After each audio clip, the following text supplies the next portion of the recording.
Il existe des mystères si profonds qu'ils sont restés cachés pendant des siècles sous les couches de l'histoire et des doctrines, attendant leur heure d'être révélés. Imaginez une connaissance habilement effacée des Écritures sacrées, un enseignement ancien, peut-être intrinsèque au christianisme primitif, mais ensuite supprimé et enterré par des décrets impériaux et des conciles ecclésiastiques. Et si la réincarnation, cette idée que l'âme humaine vit de multiples vies, avait autrefois figuré dans la Bible elle-même? Aujourd'hui, nous allons voyager à travers les ombres de l'histoire, explorer des textes anciens et examiner les décisions qui ont façonné la vision chrétienne moderne. Est-il vraiment possible qu'une vérité aussi profonde, résonnant dans de nombreuses traditions mondiales, ait été délibérément exclue des textes canoniques? Pour comprendre comment l'idée de réincarnation aurait pu être liée aux origines du christianisme, il faut d'abord ouvrir les portes du temps et se plonger dans les civilisations anciennes. Bien avant que Jésus-Christ ne foule la terre, le concept d'incarnation imprégnait déjà les temples, les esprits des sages et les rituels secrets des initiés. Sous les sables de l'Égypte, où les pyramides majestueuses contemplent silencieusement le passage du temps, les prêtres gardaient le secret sacré du retour de l'âme. Pour eux, la mort n'était qu'une transition, une autre étape sur le chemin infini de l'existence. Dans le Livre des Morts, ce recueil sacré de textes égyptiens anciens, il est décrit en détail comment l'âme voyage et passe par un jugement, après quoi elle a la possibilité de renaître dans une nouvelle vie ou de rester dans les sphères spirituelles supérieures. L'âme, en substance, était perçue comme une voyageuse éternelle, destinée à revenir autant de fois que nécessaire pour atteindre l'harmonie et la perfection complète. À l'autre bout du monde, sur les rives sacrées du Gange, une conception différente mais similaire de la réincarnation prospérait. Dans les textes védiques de l'Inde, créés vers 1500 avant notre ère, apparaît pour la première fois le concept de samsara, le cycle infini de la naissance, de la mort et de la renaissance. Ce cycle, selon les anciennes écritures hindoues, se poursuit jusqu'à ce que l'âme se libère de tous les attachements matériels et atteigne le moksha, un état de libération éternelle. L'idée principale est simple. Les actions commises dans une vie, le karma, façonnent l'incarnation future, créant ainsi un chemin d'apprentissage continu qui ne s'achève qu'en état d'illumination complète. Cependant, l'une des visions les plus profondes et élaborées de la réincarnation fut peut-être celle de la Grèce antique. Pythagore, philosophe et mathématicien renommé, enseignait à ses disciples que l'âme est immortelle et traverse de nombreuses naissances. Pour lui, chaque nouvelle vie était une opportunité unique d'évolution et d'approfondissement de la connaissance. Pythagore croyait que l'univers était régi par un ordre divin, et la réincarnation permettait à l'âme de s'élever dans cette hiérarchie jusqu'à atteindre la perfection. Selon ses affirmations, l'âme se transférait dans de nouveaux corps jusqu'à être entièrement purifiée de toutes les imperfections. Platon, un autre éminent penseur grec, partageait ce point de vue. Dans son célèbre dialogue « Phédon », il rapporte les paroles de Socrate, qui croyait en la transmigration des âmes et leur évolution spirituelle à travers une succession de vies. Selon Platon, les âmes pures s'élevaient vers des mondes supérieurs, tandis que celles qui devaient poursuivre leur apprentissage revenaient sur Terre. Dans toutes ces traditions anciennes, la réincarnation n'était pas seulement perçue comme une réalité spirituelle, mais aussi comme un outil indispensable au perfectionnement de l'âme. On considérait que chaque nouvelle incarnation offrait une occasion unique d'apprentissage, une nouvelle chance de croissance morale et spirituelle. Chaque vie était comparable à une nouvelle page dans le vaste livre cosmique de l'évolution personnelle. Dans ce contexte, la question inévitable se pose. Si tant de cultures acceptaient la réincarnation comme une partie fondamentale du cycle de vie, comment le christianisme, du moins dans sa forme moderne, en est-il venu à la nier complètement? Ou bien était-elle autrefois réellement reconnue? Lors de la dictée des dogmes, il y avait sans aucun doute un profond désir de comprendre la nature divine et de répondre aux questions éternelles de l'existence. Avec l'expansion de l'Empire romain et l'établissement progressif du christianisme comme nouvelle foi dominante, ces premiers adeptes n'adhéraient pas à l'orthodoxie stricte qui caractérisa plus tard l'Église. En fait, les premiers chrétiens avaient une vision du monde qui différait grandement des dogmes rigides que nous connaissons aujourd'hui. Ce fut une période de recherche spirituelle intense, où la quête d'une vérité universelle dépassait largement les limites d'une seule vie terrestre. L'âme humaine était perçue comme une entité éternelle, non limitée par le corps physique. L'attention n'était pas seulement portée sur la vie actuelle, mais aussi sur le grand voyage de l'âme à travers le temps. Cela a conduit de nombreux premiers chrétiens à penser qu'après la mort, l'âme revenait sur Terre sous une nouvelle forme, faisant partie d'un processus continu de purification et d'évolution. Parmi les penseurs chrétiens les plus influents de l'époque, Origène d'Alexandrie occupe une place particulière, étant l'un des premiers à s'exprimer ouvertement en faveur de la réincarnation. Il n'était pas seulement un théologien, mais aussi un profond philosophe mystique, puisant son inspiration dans les traditions ésotériques d'Égypte, de Grèce et du Proche-Orient. Origène croyait que l'âme n'était pas une création temporaire de Dieu, mais une essence de nature éternelle, traversant de nombreux cycles de vie et de mort.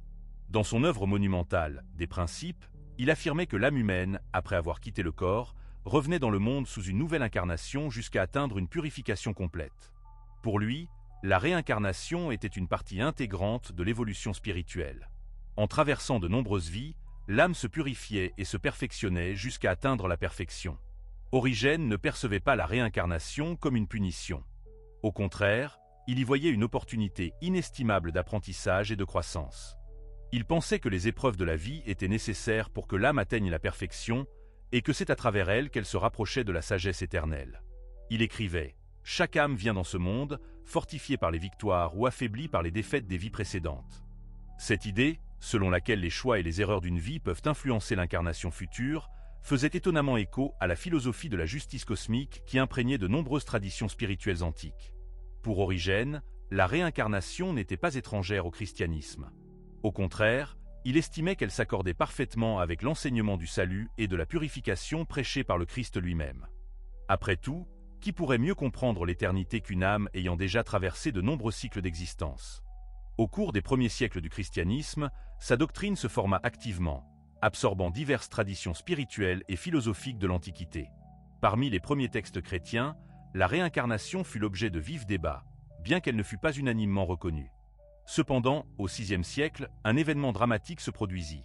Le Concile œcuménique de Constantinople, une puissante assemblée investie du pouvoir de façonner la doctrine chrétienne, détermina le sort de cette idée, marquant un tournant dans l'histoire de l'Église. La décision d'interdire la réincarnation dans l'enseignement officiel fut non seulement théologique, mais aussi une démarche profondément politique. L'empereur Justinien et son épouse, l'impératrice Théodora, menèrent une vaste campagne visant à éliminer complètement l'idée de vie multiple, et avec elle, la notion d'évolution spirituelle au-delà d'une seule vie terrestre. Justinien était connu pour son intolérance à la dissidence. Pour lui, la consolidation du christianisme au sein d'un ensemble unique de dogmes était nécessaire non seulement pour renforcer la foi, mais aussi pour maintenir l'ordre et la stabilité dans le vaste empire. La réincarnation, avec ses idées de vie multiple et d'autosuffisance spirituelle, remettait en question l'autorité centrale de l'Église, qui cherchait à contrôler entièrement le destin de l'âme et le processus de salut. S'appuyant sur sa clairvoyance politique, Justinien convoqua le deuxième concile de Constantinople en 553. Ce concile fut une véritable étape, un point de non-retour dans l'histoire du christianisme. Utilisant le soutien des chefs ecclésiastiques étroitement liés au pouvoir impérial, Justinien transforma le concile en un puissant instrument pour affirmer une doctrine unique et indivisible.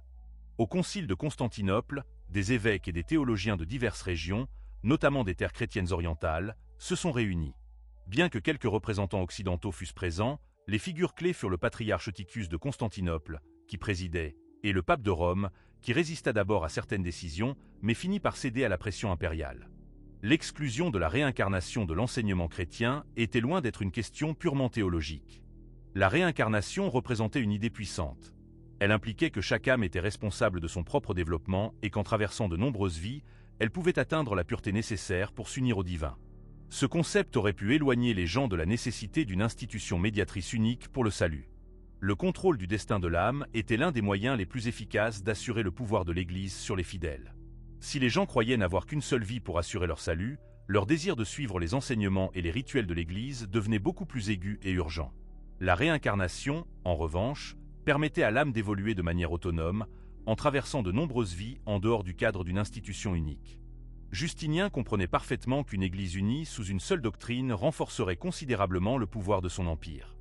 En excluant la réincarnation de l'enseignement chrétien, l'empereur Justinien renforça ainsi la nécessité impérieuse d'un salut immédiat de l'âme, sans compromis, exigeant une obéissance totale au clergé et une stricte adhésion aux dogmes officiels.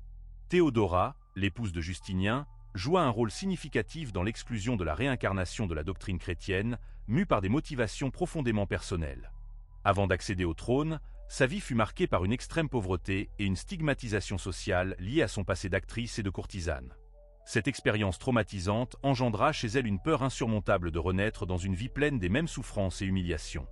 Cette peur personnelle, combinée au désir de Justinien d'unifier la doctrine chrétienne et de renforcer le pouvoir de l'Église comme unique médiateur du salut, contribua à l'affirmation de la doctrine selon laquelle l'homme n'a qu'une seule vie pour déterminer le destin de son âme. Justinien ordonna explicitement de déclarer l'enseignement de la réincarnation hérétique. La pression politique fut si grande que même les opposants les plus tenaces finirent par accepter cette décision. Certains par peur des conséquences, d'autres par intérêt personnel. En fin de compte, Origène fut officiellement déclaré hérétique, et ses idées sur la réincarnation furent jugées incompatibles avec la doctrine chrétienne officielle. Ceux qui tentaient de diffuser ces vues étaient menacés d'excommunication et de marginalisation complète. La condamnation d'Origène et du concept de réincarnation fut définitivement scellée dans un document contenant des anathèmes contre lui, ce qui bannit officiellement cet enseignement du christianisme pour de nombreux siècles. Pour beaucoup, la Bible est la parole immuable et sacrée de Dieu. Mais ces pages pourraient-elles receler des allusions à une vérité cachée depuis des siècles?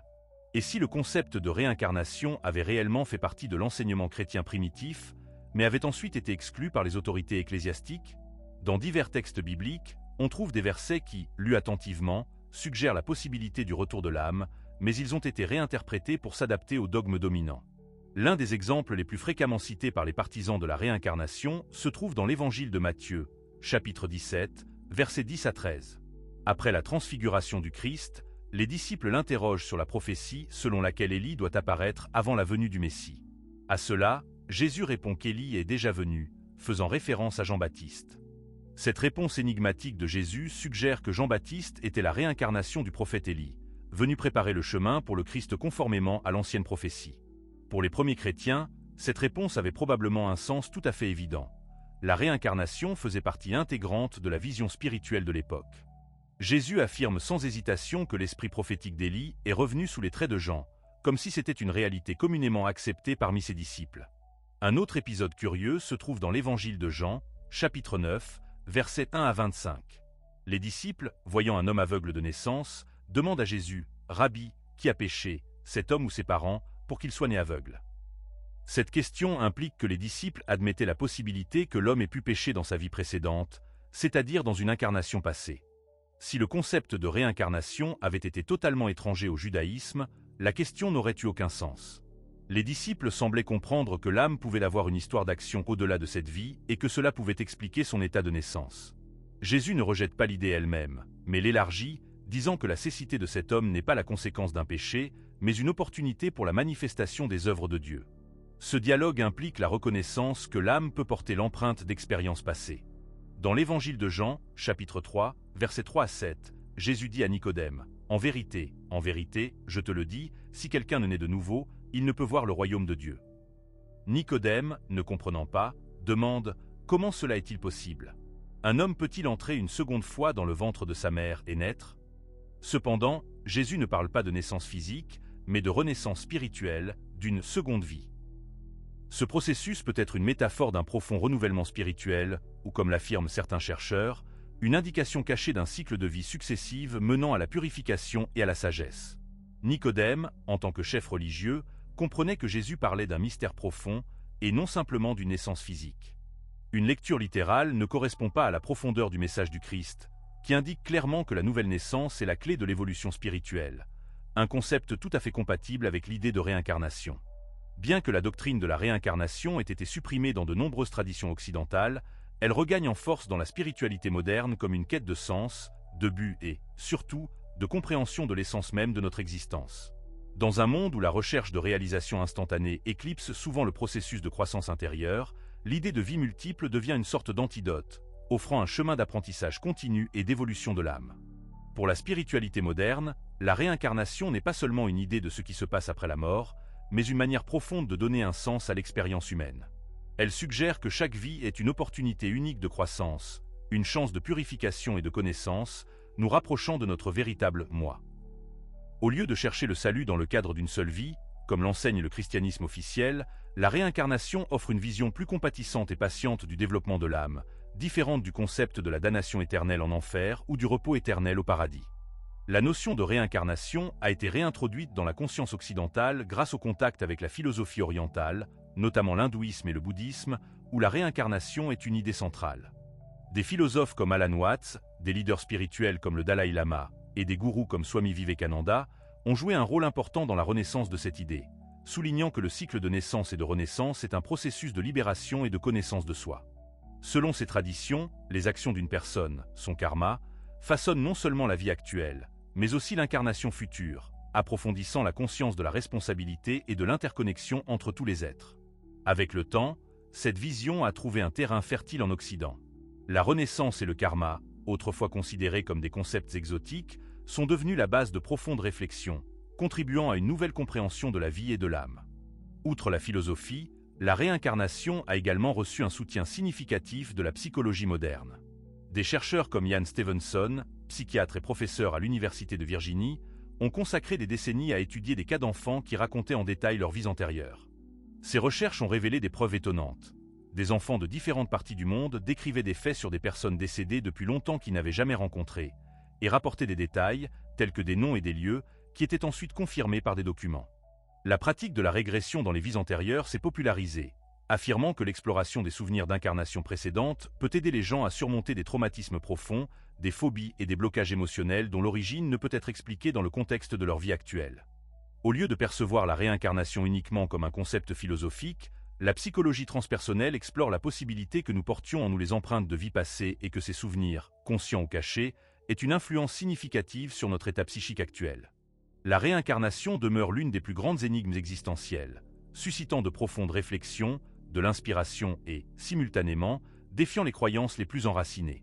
Pour certains, l'idée de vie multiple devient une clé ouvrant les portes à une compréhension spirituelle profonde et à une croissance infinie, suggérant que l'âme, en tant qu'éternel voyageur, cherche toujours sa vérité.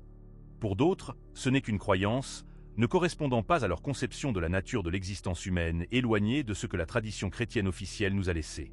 Indépendamment de la position adoptée, la réincarnation n'est pas un dogme à accepter ou à rejeter aveuglément. Elle invite chacun à regarder en soi pour trouver les réponses qui éclairent le chemin et apportent la paix. En fin de compte, que notre essence fasse partie d'un cycle éternel de renaissance ou d'un simple souffle sur cette terre, l'important n'est pas la destination finale, mais la manière dont nous vivons ici et maintenant. L'important est de vivre avec un but, de la compassion, de la responsabilité et un cœur rempli d'amour.